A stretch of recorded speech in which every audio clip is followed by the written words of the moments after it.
you see what it is, 141, and I'm still having fun. I'm trying to get it elevated to 155 or at least 160. Sometimes, in order to do that, you have to go into the phone booth, though. Let's get it. Somebody go tell CT Flex I'm trying to work out with him. L'Oreal, Khalil, Giovanni, Kaylani, I miss you. I'm your biggest fan. Let's take it to another level. What are your goals? Do you have a plan or is it just a wish? How much have you learned yesterday or last week? How much of that knowledge have you shared? You have to stay present.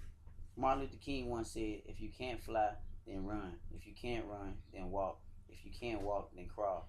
But whatever you do, you have to keep moving forward. What is it that you see as your obstacles?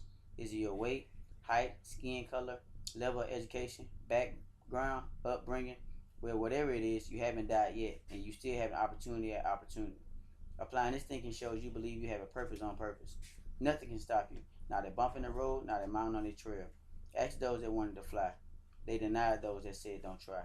When they woke up from sleeping, they planned and accomplished their goal, while others continue dreaming with ongoing wishes. Incomplete they are because they are full of woulda, coulda, and shoulda. That's not your destiny. This is not where you stop. So get back up. This is not the part where you accept defeat. Just 2 months ago, I was out of the gym because I strained both of my rotator cuffs and I couldn't lift the bar. Look at me now. I'm still conditioning. I'm still pressing. I'm still hanging on, getting stronger. I'm still making an attempt to get better day by day. Who knows who's watching? I've heard that I was the strongest person pound for pound in many places. I've proven that because of what's in my heart, not because of the cards I was dealt with by my height or weight. My confidence will not slow down as long as I have a purpose. Do you think I don't have problems? I told you I was physically injured.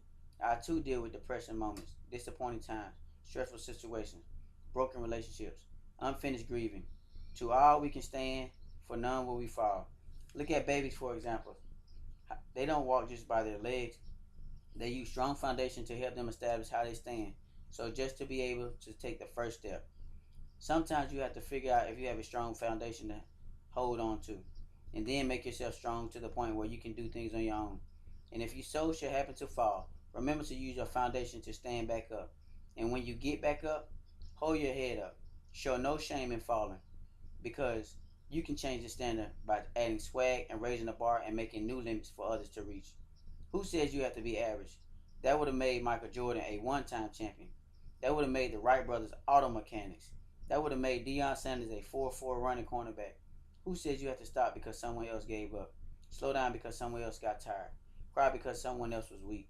Well, whoever said it needs you to acknowledge to them that reality is unfinished and anything is possible today because the future is full of unborn doctors, lawyers, athletes, teachers, inventors, philosophers, all who will be pushed by a dream that has a follow-up called a plan that is met at the end by something called an accomplished goal. Yes, it will be hard days. Those days will define you. Hang in there. Be strong. I read a quote today on dailyquotes.com that said, commitment means staying loyal to what you said you were going to do long after the mood you said it in has left you. End the quote. If I don't say anything else, I've said enough. What I will add is, if you're watching this, either three things has happened. Either you just decided to support a soldier who is willing to take a sacrifice to make a difference. 2, you have decided to take another multivitamin of motivation. Or 3, you just decided to be nosy and take time to tell me how bad my Georgia dialect sound or how my workout was not impressive. With those who fall in category number 3, you won't do anything but make me stronger. Those who are under number 2, thanks, and the motivation will continue to grow further. And for my number 1 fans, I appreciate the appreciation, and that is why I decided to go an extra mile to motivate, mentor, and coach anyone who is inspired to be free from the physical and mental struggles of negativity. As I said before, you never know who may be watching. So a smile may save a life.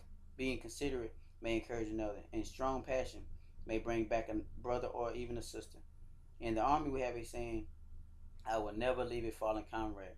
Whether it's mentally or physical, I stand for that. This is not to promote the Army or any other organizations. This is to remind everyone or anyone, whether you're black, white, Mexican, Hispanic, Asian Pacific, Indian, or even if you made up your mind to be the other. Whatever and whoever you are today, united we stand and divided we definitely fall. Because it's not a victory if I can't share the win, teach the strategy, and show how I overcame my mistakes. Just do me this favor if you may. Next time you see a soldier, please look him or her in the eye and say these things to encourage or lift them up. Say, I thank you for your sacrifice. the knowing and unknown. I thank you for enduring the pain of distance and struggling relationships. And thank you for the obstacles that are ahead of you that you may have to face on behalf of my freedom. I appreciate those who would take time to acknowledge the how and the why you appreciate us as soldiers. And for those that are my fallen comrades across the military, I finish with this: thank you for giving the ultimate sacrifice by taking a moment of silence.